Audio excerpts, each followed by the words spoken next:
ربي بالمصطفى بلغ مقاصدنا واغفر لنا ما مضى يا واسع الكرم. السلام علیکم ورحمۃ اللہ تعالی وبرکاتہ. نحمده ونصلی ونسلم علی رسولہ وآلہ الکریم، اما بعد.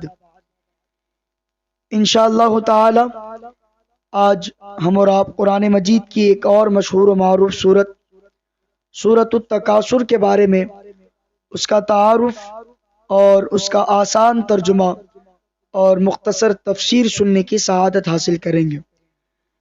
سب سے پہلے سورہ تکاثر یہ مکہ مکرمہ میں نازل ہوا. اس سورت میں 1 رکوع 8 آیتیں ہیں. تکاثر نام رکھنے کی وجہ یہ ہے کہ تکاثر کا معنی ہے مال، اولاد اور خادموں کی کثرت پر فخر کرنا. اس سورت کی پہلی آیت میں یہ لفظ موجود ہے، اسی مناسبت سے اسے سورہ تکاثر کہتے ہیں. اس سورت کے بہت سے فضائل بیان کیے گئے ہیں. جیسے حدیث میں آتا ہے، حضرت عبداللہ بن عمر رضی اللہ تعالی عنہما سے روایت ہے، نبی اکرم صلی اللہ تعالی علیہ وسلم نے ارشاد فرمایا، کیا تم میں سے کوئی اس کی طاقت نہیں رکھتا کہ وہ روزانہ 1000 آیتوں کی تلاوت کرے؟ صحابہ کرام رضی اللہ تعالی عنہم نے عرض کی، اس کی طاقت کون رکھتا ہے؟ ارشاد فرمایا، کیا تم میں کوئی روزانہ الہاکم التکاثر پڑھنے کی طاقت نہیں رکھتا؟ یعنی یہ سورت پڑھنا ثواب میں 1000 آیتیں پڑھنے کے برابر ہے. سبحان اللہ. اسی طرح ایک اور حدیث سن لیں. حضرت جریر بن عبداللہ رضی اللہ تعالی عنہ فرماتے ہیں، رسول اللہ صلی اللہ تعالی علیہ وآلہ وسلم نے ارشاد فرمایا، میں تمہارے سامنے الہاکم التکاثر پڑھنے لگا ہوں، تو اسے سن کر جو رو پڑا تو اس کے لیے جنت ہے. اور آپ صلی اللہ علیہ وسلم نے وہ سورت پڑھی تو بعض صحابہ کرام رضی اللہ تعالی عنہم رو پڑے اور بعض کو رونا نہیں آیا. جن صحابہ کرام رضی اللہ تعالی عنہم کو رونا نہیں آیا تو انہوں نے عرض کی، یا رسول اللہ صلی اللہ تعالی علیہ وآلہ وسلم، ہم نے تو بہت کوشش کی لیکن رونے پر قادر نہیں ہو سکے. حضور اقدس صلی اللہ علیہ وسلم نے ارشاد فرمایا، میں دوبارہ تمہارے سامنے وہ سورت پڑھتا ہوں تو جو رو پڑا اس کے لیے جنت ہے، اور جسے رونا نہ آئے تو وہ رونے جیسی سورت بنا لے. اس سورت کی ابتدا میں بتایا گیا کہ زیادہ مال جمع کرنے کی لالچ نے لوگوں کو آخرت کی تیاری سے غافل کر دیا ہے، اور یہ لالچ ان کے دلوں میں رہی یہاں تک کہ انہیں موت آ گئی.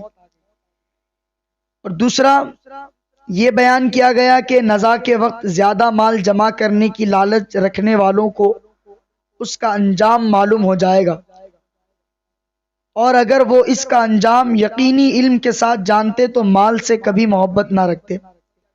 تیسرا یعنی آخری آیتوں میں یہ بیان کیا گیا کہ مرنے کے بعد مال کی لالچ رکھنے والے ضرور جہنم کو دیکھیں، اور قیامت کے دن لوگوں سے نعمتوں کے بارے میں پوچھا جائے گا.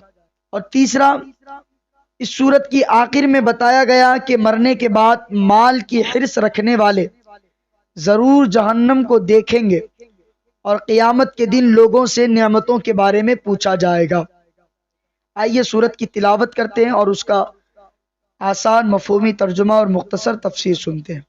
اعوذ باللہ من الشیطان الرجیم، میں پناہ چاہتا ہوں اللہ کی شیطان مردود کے شر سے. بسم اللہ الرحمن الرحیم، اللہ کے نام سے شروع جو نہایت مہربان رحمت والا ہے. الہاکم التکاثر، زیادہ مال جمع کرنے کی طلب نے تمہیں غافل کر دیا. حتی زرتم المقابر، یہاں تک کہ تم نے قبروں کا منہ دیکھا. یعنی زیادہ مال جمع کرنے کی طلب نے تمہیں غافل کر دیا یہاں تک کہ تم نے قبروں کا منہ دیکھا۔ اس سے معلوم ہوا کہ کثرت مال کی لالچ اور اس پر اور اولاد پر فقر کا اظہار کرنا مذموم ہے، اور اس میں مبتلا ہو کر آدمی اخروی سعادتوں سے محروم رہ جاتا ہے۔ حدیث شریف میں آتا ہے کہ حضرت ابو ہریرہ رضی اللہ تعالی عنہ سے روایت ہے، رسول اللہ صلی اللہ تعالی علیہ وسلم نے ارشاد فرمایا، بندہ کہتا ہے میرا مال میرا مال، اس کے لیے تو اس کے مال سے صرف 3 چیزیں ہیں۔ پہلا، جو اس نے کھا کر فنا کر دیا، دوسرا جو اس نے پہن کر بوسیدہ کر دیا، تیسرا جو کسی کو دے کر آخرت کے لیے ذخیرہ کر لیا۔ اس کے علاوہ جو کچھ بھی ہے وہ جانے والا ہے، اور وہ اس کو لوگوں کے لیے چھوڑنے والا ہے۔ اسی طرح ایک اور حدیث میں سرکار فرماتے ہیں، مال و اسباب کی کثرت سے مالداری نہیں ہوتی، بلکہ اصل مالداری دل کا مالدار ہونا ہے، دل کا غنی ہونا ہے۔ خدا کی قسم مجھے تمہارے بارے میں محتاجی کا خوف نہیں ہے، لیکن مجھے تمہارے بارے میں اس بات کا خوف ہے کہ تم کثرت مال کے لالچ میں مبتلا ہو جاؤ گے۔ اللہ اکبر۔ اللہ تعالی ہمیں مال کی کثرت اور اس پر فخر کرنے سے محفوظ فرمائے۔ کلا سوف تعلمون، ہاں اب جلد جان جاؤ گے۔ ثم کلا سوف تعلمون، پھر یقیناً تم جلد جان جاؤ گے۔ کلا لو تعلمون علم الیقین، یقیناً اگر تم یقینی علم کے ساتھ جانتے، یہاں پر پوشیدہ ہے کہ تم اگر جانتے تو مال سے محبت نہ رکھتے۔ لَتَرَوُنَّ الْجَحِيمَ، بے شک تم ضرور جہنم کو دیکھو گے۔ ثُمَّ لَتَرَوُنَّهَا عَيْنَ الْيَقِينِ، پھر بے شک تم ضرور اسے یقین کی آنکھ سے دیکھو گے۔ ثُمَّ لَتُسْأَلُنَّ يَوْمَئِذٍ عَنِ النَّعِيمِ، پھر بے شک ضرور اس دن تم سے نعمتوں کے متعلق پوچھا جائے گا۔ ان آیتوں کا خلاصہ یہ ہے کہ اے لوگو، ہاں اب نزاع کے وقت کثرت مال کی لالچ اور اولاد پر فقر و غرور کرنے کے برے نتیجے کو تم جلد جان جاؤ گے۔